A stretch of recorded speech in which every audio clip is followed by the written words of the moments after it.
Welcome to The Void. Today is the 4th of July, and I hope you're all having a wonderful time. Today is a great day for equality because whether you are a strong patriot or a cynic, someone somewhere disapproves of your opinion and most likely hates you for it. The only normal segment that I will have today will be the secret word.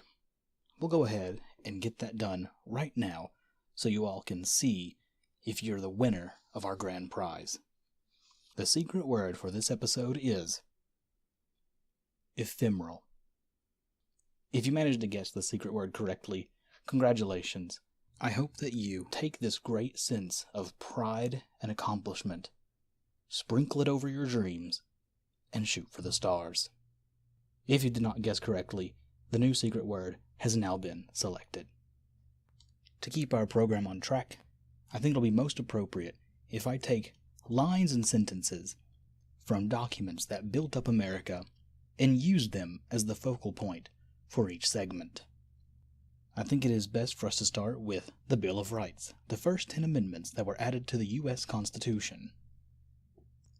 The First Amendment says, Congress shall make no law respecting an establishment of religion or prohibiting the free exercise thereof, or abridging the freedom of speech, or of the press, or of the right of the people to peaceably assemble and to petition the government for a redress of grievances. What really matters here is the fact that this show can keep on going. There's no other lesson to take here. Simply the best thing that this amendment gives us that we need to be concerned about is the fact that you can listen to The Void, and I can make The Void. It also means that all of you sitting at home can make a void of your own. The Second Amendment says, a well-regulated militia, being necessary to the security of a free state, the right of the people to keep and bear arms shall not be infringed. If you are paying attention, you realize that every U.S. citizen is a member of the militia. Now I realize a fair percentage of people that watch this show are not from America. Allow this to be a lesson to you. We give our children Roman candles to shoot at one another, so they may practice using the firearm they will soon receive to fire at those who threaten the free state. Those of you who are in America, remember to give your child a Roman candle tonight to teach him how to shoot at others. We're nearing the 3-minute mark, but I have not said enough.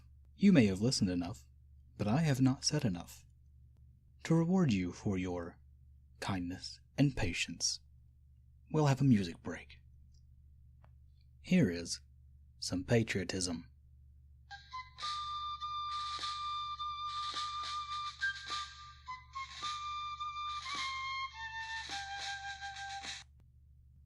That has been some patriotism. I hope you enjoyed. Now we're on the Third Amendment. The Third Amendment says, no soldier shall in time of peace be quartered in any house without the consent of the owner, nor in time of war, but in a manner to be prescribed by the law. This simply means, do not keep soldiers in your home if you don't want to, unless the law says so in wartime. Then you simply grin and bear it and say, may I take your hat, sir, as he walks in your door.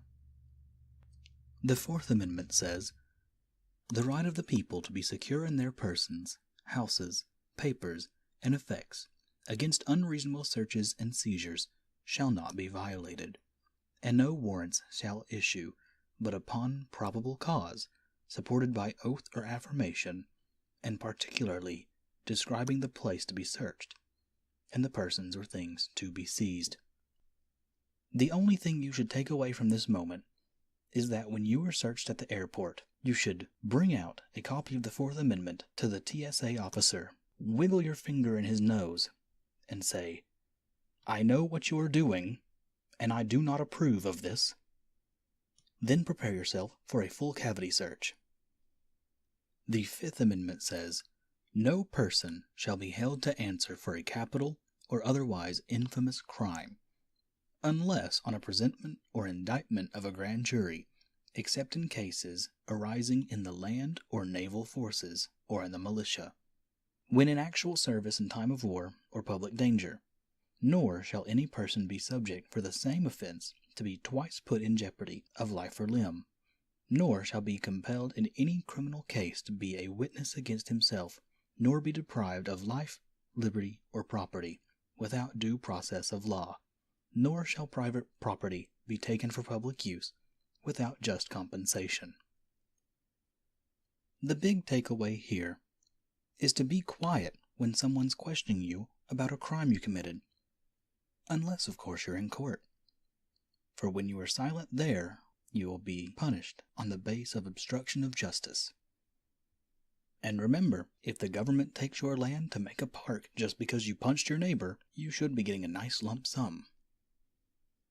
The Sixth Amendment says, in all criminal prosecutions, the accused shall enjoy the right to a speedy and public trial by an impartial jury of the state and district wherein the crime shall have been committed, which district shall have been previously ascertained by law, and to be informed of the nature and cause of the accusation, to be confronted with the witnesses against him, to have compulsory process for obtaining witnesses in his favor, and to have the assistance of counsel for his defense.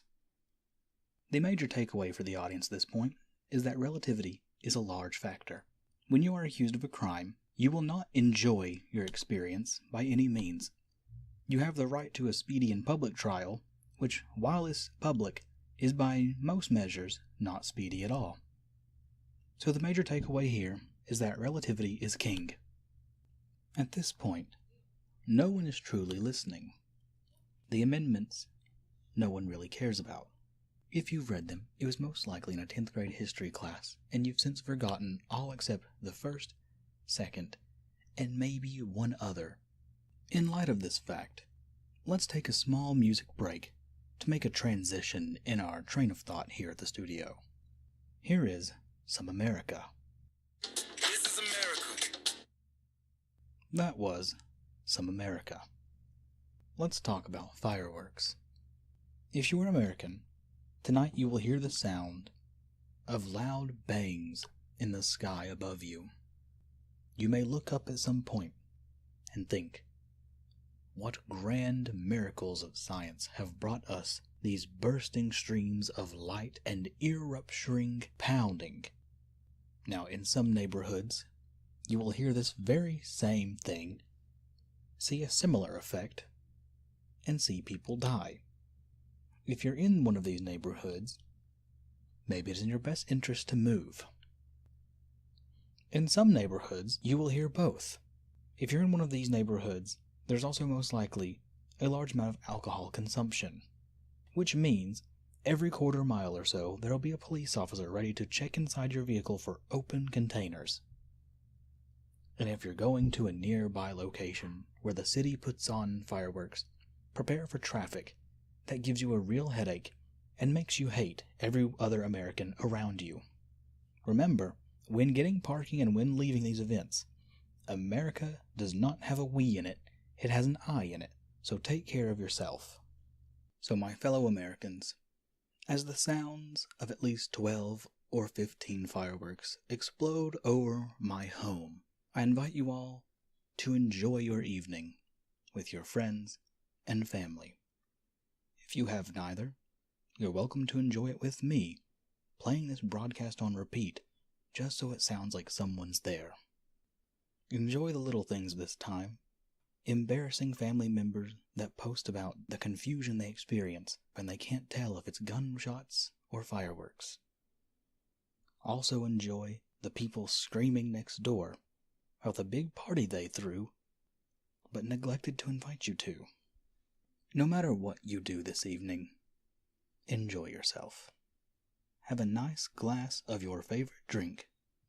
Sit back and relax. Because no one cares what this holiday's really about. We just need an excuse to be wild. It's been well over 3 minutes. And I've said enough. And you've listened enough.